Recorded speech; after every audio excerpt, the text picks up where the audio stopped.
Muy buenos días, queridos oyentes, a nuestro podcast Relleno de Misterio, este flamante podcast que desentraña los misterios que hay en el día a día. En este caso vamos a averiguar un poco más a fondo el caso de la yaya asesina Matilde, de 75 años, que junto a su compinche Jorge, su hijo adoptivo, se encargaban de coger a personas desfavorecidas y convertirlas en pasteles con los restos de carne de ellos. Finalmente, Jorge acabó con la vida de Matilde hace 2 años y por fin lo han pillado. Hoy tenemos al inspector Antonio Moreiras, que nos va a dar un poco de luz en este caso. Bienvenido, Antonio Moreiras. Muchas gracias, Bruno. Es para mí un placer poder estar en este podcast hablando y contando más sobre este caso tan aterrador en el que voy a estar analizando y dándote más pistas sobre él. El honor es totalmente nuestro de tener a alguien tan reputado con nosotros, alguien con tanto prestigio para dar luz a este caso, como he dicho antes. Quería saber, he estado investigando y lo encontraste en un supermercado, haciendo la compra. Así es. Bueno, yo este caso lo empecé a seguir, nada más empezó, y pues un día fui a un supermercado a comprarme el desayuno para así despertarme y quitarme el sueño. Y ahí fue cuando vi a un individuo que encajaba perfectamente con todas las descripciones pertinentes. No fue hasta un momento más tarde, en la cola para pagar, cuando lo pude tener frente a frente y ahí me acordé de quién era. Era Jorge, el principal sospechoso de este caso. Y fue ahí cuando lo pude detener. Una cosa que te quería preguntar, inspector Moreiras. ¿Cómo fue el primer interrogatorio? ¿Mostró algún tipo de arrepentimiento? La verdad es que no mostró ningún tipo de arrepentimiento. Parecía que estaba desconectado de la realidad, que decía que Matilde la observaba. Era algo bastante curioso. Tengo entendido de que seguían un patrón específico para encontrar a sus víctimas, tanto Matilde como Jorge, ¿no? Así es, Matilde era una persona fría y calculadora, todo lo contrario que Jorge, que mataba por impulso. El modus operandi que utilizaban era que Matilde identificaba a las personas, que solían ser normalmente personas que no tenían ni casa, ni dinero, ni familia. En otras palabras, eran personas que lo habían perdido todo. ¿Qué método de búsqueda usaba? Pero también tengo entendido de que Matilde los cogía según su propia fe, tenía unas creencias particulares. ¿Nos podrías explicar un poco eso? Sí, Matilde era una mujer cristiana, aunque tenía un cristianismo completamente alterado. Ella en su casa tenía unas fotos de cosas cristianas, como puede ser Jesús, la Virgen María, pero justo al lado lo que encontramos fue cuchillos ensangrentados y moldes para pasteles.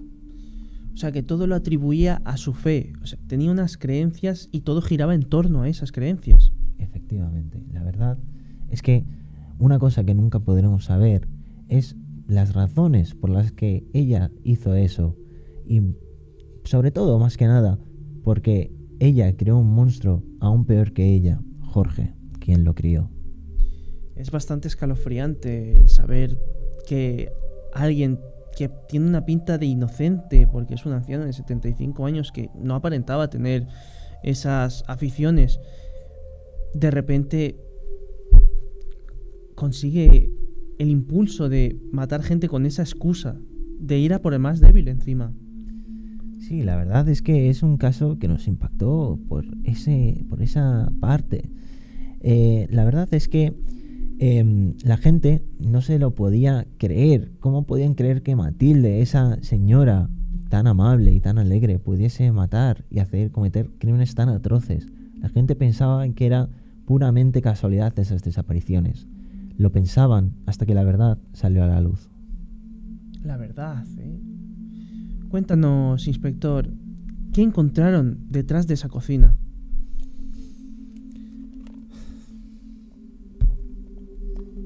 Verás, Bruno, lo que encontramos en esa pastelería, en esa cocina, fue algo muy perturbador. Encontramos una sala adaptada, una sala fría que contenía restos humanos, contenía instrumentos que utilizaron para matar y para cortar esa carne. Y lo más perturbador de todo, un cuaderno que contenía fechas, nombres y distintos productos, como por ejemplo, tarta de almendra, Doña Fina, empanadas de carne, Don José, y así con más personas. Entiendo que el trauma ha sido bastante chocante y por eso es tan surrealista que se te escapa la risa. O sea, es bastante fuera de lo común. O sea, es bastante comprensible por ese aspecto. Ha sido muy devastador, supongo, para ti personalmente y profesionalmente, ¿no? Pues sí, es como te decía antes, ha sido un caso que nos ha impactado no solo a la policía, sino a todo el mundo por los actos tan atroces que se cometían. Claro, porque estamos hablando de que había clientes habituales que compraban y que esos postres, los productos que Matilde hacía, los compartía con su familia. O sea, estamos hablando de que hay niños de 10 años que han probado por primera vez la carne humana. Efectivamente, y lo que también sorprende es que haya gente que siga queriendo probar ese sabor tan raro que les gustaba al fin y al cabo. Todo esto lo provocó Matilde, y junto a Jorge, una persona que también tenía ciertos problemas. Es una tragedia, sí. Supongo que será por haber probado algo diferente, que por eso siente el humano una extraña adicción. Sí, es que la carne humana, yo creo que a las personas que lo probaron les causó ya un cierto sabor que les gustó y que les permitiría seguir probándola. Claro, y Jorge, ¿cómo se sintió? Jorge no tiene ningún arrepentimiento hacia nada. Es como si estuviera desconectado. Él decía que Matilde la llamaba desde el horno. Es algo extraño. Es un símbolo bastante perturbador. O sea, estamos mezclando horror, miedo y sentimientos bastante malos en un mismo altar. Efectivamente. En criminología hay un término que llamamos una dupla, y es que Matilde era la que lo hacía todo. Ella decía y Jorge obedecía. Es una dupla bastante curiosa que es muy habitual de ver. Claro, y lo que a mí me gustaría saber es no solo a nivel profesional, sino cómo es enfrentarse a este caso humanamente. Pues bueno, humanamente tenemos nuestros medios, hemos tenido atención psicológica para todas las demás personas implicadas, tanto para víctimas que hayan consumido ese papel, para propios policías, porque también están, sí, traumados. No solo eso, sino que también, por ejemplo, Jorge tuvo una visita al psicólogo y allí nos dieron a entender que debido a problemas de la infancia, como por ejemplo el aislamiento o la crianza que tuvo, ha podido desarrollar un cierto tipo de esquizofrenia que podemos pensar que le llevó a hacer esos crímenes. Claro, entonces el informe psicológico de Jorge es bastante extenso. Entonces es algo causado desde la raíz que ha ido pudriendo el fruto que podría haber sido Jorge en un aspecto normal. Sí, porque básicamente Jorge no sabía por qué mataba. En plan, lo hacía porque pensaba que estaba bien. Lo que no sabía es por qué estaba mal. Y esto deriva en parte por Matilde y su método de crianza que tuvo hacia esta persona. ¿Y qué pasó después del juicio?